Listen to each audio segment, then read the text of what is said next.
A second day of meetings with world leaders in New York today for Sarah Palin, the Republican vice presidential candidate. CBS News senior White House correspondent Bill Plante is at the UN with more. Good morning, Bill.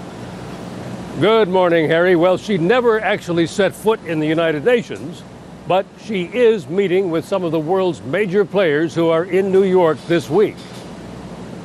In a meeting with Afghanistan President Hamid Karzai, Governor Palin chatted about Karzai's 18-month-old son for the few seconds that a camera was allowed in the room. Palin's advisors said she and Karzai did discuss the security situation, and Karzai later told an audience that Palin had asked the right questions on Afghanistan. She was concerned, and she said how she can help. So I'm very pleased with that meeting. Following a meeting with Colombian President Uribe, aides said that the governor and Uribe had discussed trade.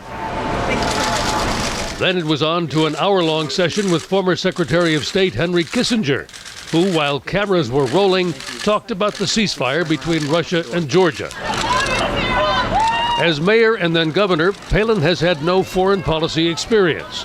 But her foreign policy advisor says the very public meetings in New York are serious and not just for show. This was a great opportunity to begin forming some relationships that are going to be very important for her if her and John McCain win the election in November. So more important to be here than to be out on the campaign trail, you think? Well, certainly the responsibilities of Vice President of the United States are on day one.